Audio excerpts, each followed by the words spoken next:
నమస్కారం గురుగారు. ఓం శ్రీ మహాగణాధిపతయే నమః.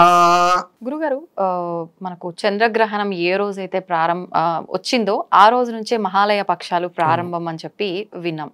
ఈ మహాలయ పక్షాల్లో మనం చేసే పనుల వల్ల పితృదేవతల ఆశీర్వాదం అనుగ్రహం కలుగుతుంది.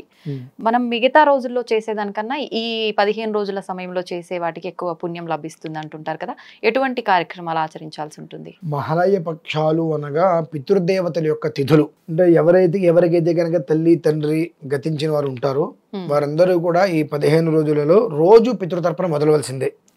ఈ 15 రోజులలో ఏదో ఒక రోజు వారికి పిండ ప్రదానం అనేటువంటిది ఖచ్చితంగా చేసి తీరవలసిందే. అంటే ఇవి ఎందుకు వస్తున్నాయి, ఎందుకు వీటి విధానాలు ఇలా ఆచరించాలి అని అంటే, మనకు కుటుంబం ఆనువంశికంగా పితృదోషాలు లాంటివి వస్తూ ఉంటాయి. ఇప్పుడు వచ్చే పితృదోషాలు దోషాలు కాదమ్మా, ఇవన్నీ కూడా ఇప్పుడు వచ్చే పెట్టుడు దోషాలు. ఎవరు పెడతారు అంటే జాతకం చూసి ఇది పితృదోషం ఉందని చెప్పడమే. నిజమైన పితృదోషం అనేటువంటి ఎలా పడితే అలా రాదు, దానికి ఒక విధానం ఉంటుంది. అంటే వాళ్ళు చనిపోయినటువంటి తర్వాత వారికి చేసేటువంటి ఒక క్రతువులు సరిగ్గా చేయకపోయినా, లేదా వారికి చేసే ప్రతి సంవత్సరము మామూలుగా సంవత్సరాంతం ప్రతి నెల చేస్తూ ఉంటారు, అది చేయకపోయినా సంవత్సరం చేయకపోయినా, తద్వారా వారి యొక్క బాధ అనేటువంటిది ఏ స్థితిలో ఉంటుందంటే ఆ ఒక దోష విధానాన్ని అనుసరించి తర్వాత జన్మకు తగులుతుంది. ఇప్పుడు ఒక మనిషి చనిపోయాడు, ఆ చనిపోయినటువంటి మనిషికి ఆ కొడుకు చేయలేదు సరిగ్గా, ఆ కొడుకు చేయకపోతే ఆ కొడుకు కలిగే సంతానానికి పితృదోషం ఆపాదిస్తుంది, అతనికి ఆపాదించదు. వారసులకి వస్తుంది, ఆపాదించి వాళ్ళకి ఉద్యోగాలు రావు. అంటే ఆడపిల్లలకు కూడా వస్తుంది, మగపిల్లలకి. ఆడపిల్లలకు వస్తే వివాహ సమస్యలు వస్తాయి. వివాహం కనుక ఎట్లాగొట్ల అయింది అనుకుంటే సంతాన సమస్యలు వస్తాయి. ఎట్లాగొట్టు సంతానం కలిగింది అంటే వాళ్ళకి ఏదో ఒకటువంటి అనారోగ్య సమస్యలు వెంటాడుతూనే ఉంటాయి వాళ్ళకి. అలాగే మగపిల్లలకి చదువు చక్కగా వస్తుంది, ఉద్యోగం రాదు, ఉద్యోగం కోసం తిరగని ప్రదేశం ఉండదు, నానా రకాల ప్రయత్నాలు చేస్తూనే ఉంటారు. ఉద్యోగం అనేటువంటిది వాళ్ళకి పెద్ద గుదిబందలాగా తయారయ్యే స్థితి వాళ్ళకు వస్తుంది, ఆ పితృదోషం అనేటువంటిది. ఆ పితృదోషాలు అధికంగా ఉన్నాయి, వాటి నుంచి బయటపడాలి అనుకున్నప్పుడు పూర్తిగా ఈ యొక్క 15 రోజుల్ని మనం వినియోగించుకోవాలమ్మా. అంటే 15 రోజుల పాటు కూడా ఖచ్చితంగా ఉదయం పూట నువ్వులు నీళ్ళు తీసుకొని తర్పణం వదిలిపెట్టి తీరవలసినదే. నేను వదిలిపెట్టండి ఏదో ఒకరోజు చేస్తాను అంటే ఇంకా చేయటం దేనికి, అది కూడా 3 పూట్ల తింటున్నాగా, నెల మొత్తం తింటున్నాగా. వాళ్ళకి సంవత్సరానికి వచ్చేటువంటి ఒక 15 రోజుల్లో వాళ్ళ రుణం తీర్చుకోవడం అనేటువంటిది నువ్వు ఒక 10 నిమిషాల సేపు నువ్వులు నీళ్ళు వదిలిపెట్టుకోవడానికి కొన్ని ఇబ్బంది కలిగింది అంటే ఆ దోషం అనేటువంటి అనువంశికంగా నీకు ఆపాదిస్తూనే ఉంటుంది. అందులో కూడా గొప్ప యోగం ఏంటంటే అమ్మా, గ్రహణము అలాగే ఈ యొక్క మహాలయ పక్షాలు నేను ఇంతవరకు చూడలేదు. అవునా?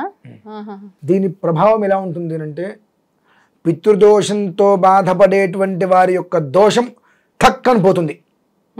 ఆ రెండు కలిసి రావడం అనేటువంటిది ఒక యోగం కూడా. అంటే కొన్ని దోషాలలో కూడా కొన్ని యోగాలు ఉంటాయి, కొన్ని కర్మలలో కూడా కొన్ని కర్మలు ఉంటాయి. అంటే కర్మ చేయటం మన విధి, ఫలితం పరమేశ్వరాధీనం. అటువంటి వాటిలో కూడా కొన్ని యోగాలు భగవంతుడు మన యందు ఉండేటువంటి ప్రేమతో ఇస్తున్నాడు అనేటువంటివినమ్మా. ఆ గ్రహణ విధానము ఈ రెండు రావడం, గ్రహణంలో చేసేటువంటివి అత్యంత శక్తిని ఇస్తుంటాయి. మేము ఆ గ్రహణ సమయంలో కొన్ని మంత్రాలు చేస్తూ ఉంటాం, దేవాలయాలు తలిపేసేసినప్పటికీ కూడా. అయితే అప్పుడు దేవుళ్ళ శక్తులు కోల్పోతారంటారు కదా, మరి ఎట్లా? అందుకని దేవాలయాలు తలిపేసేస్తాడు, మేము మంత్రానుష్ఠానాలు చేసుకుంటాం.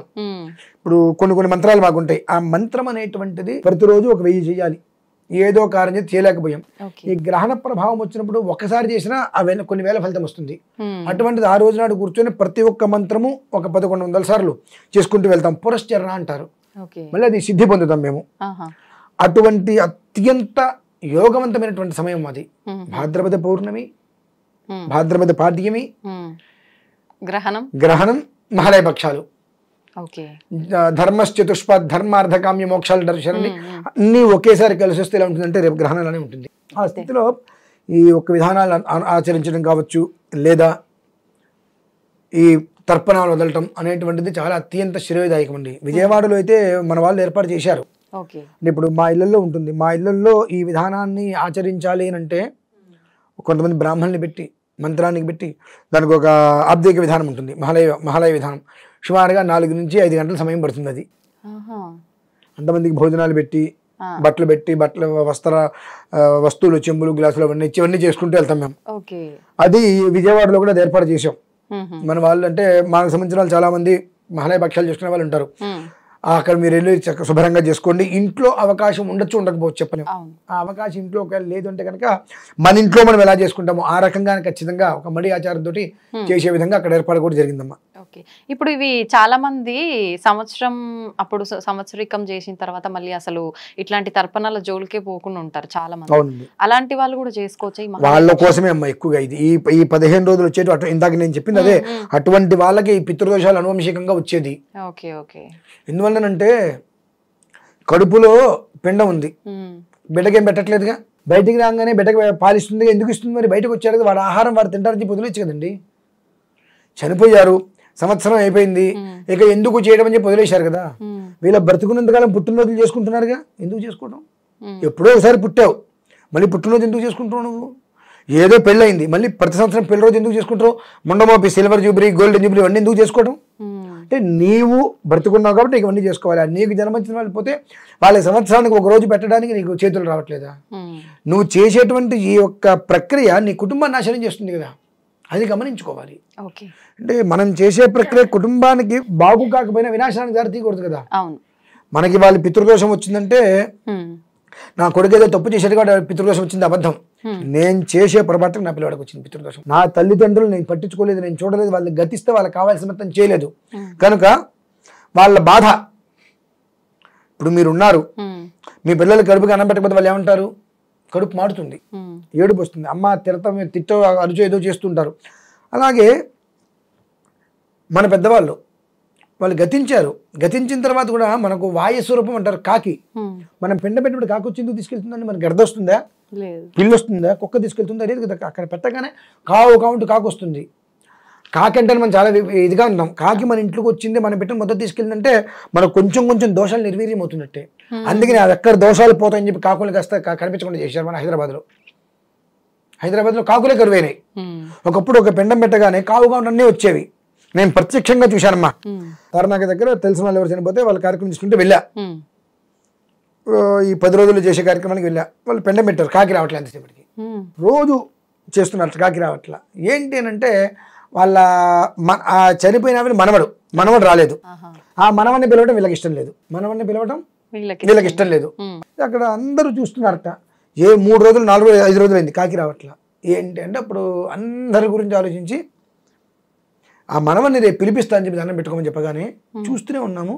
ఆ మాట అన్న మరుక్షణం కాకొచ్చా పిండం పెట్టుకుని వెళ్ళిపోయిందండి. అంటే పితృదేవతలు వాయుస్ రూపంలో వస్తారు ఖచ్చితంగా. అంటే ఆ 10 రోజులు కావచ్చు, ఆ చనిపోయిన రోజు వచ్చినప్పుడు, ఈ మహాలయ పక్షాలు వచ్చినప్పుడు మనం వాయుస పిండం పెట్టినప్పుడు మనం కోరుకునేటువంటి మనం ఏదైతే తలుచుకుంటామో అది వాళ్ళకి ప్రీతికరమైనది తలుచుకుంటే వెంటనే వచ్చి తీసుకెళ్తారు మా వాళ్ళు. అదే పితృరూపం అనేటువంటిది ఆ రూపంలోనే మనం చూసుకుంటూ ఉంటాం. చాలా మందికి అవగాహన ఉంటుంది, ప్రత్యక్షంగా నేను చూశాది. కాబట్టి అటువంటి వాళ్ళకి చాలా అవసరం అమ్మా ఈరోజు. ఈ 15 రోజులు కూడా వాళ్ళ అదృష్టం, పూర్వజన్మ సుకృతం, పూర్వజన్మ కూడా కాదు, ఏ జన్మలో చేసుకునే సుకృతమో, మహాలయపక్షాలు, భాద్రపద పౌర్ణమి, చంద్రగ్రహణం అన్నీ కలిసి రావడం ఎంత యోగం అమ్మా అది.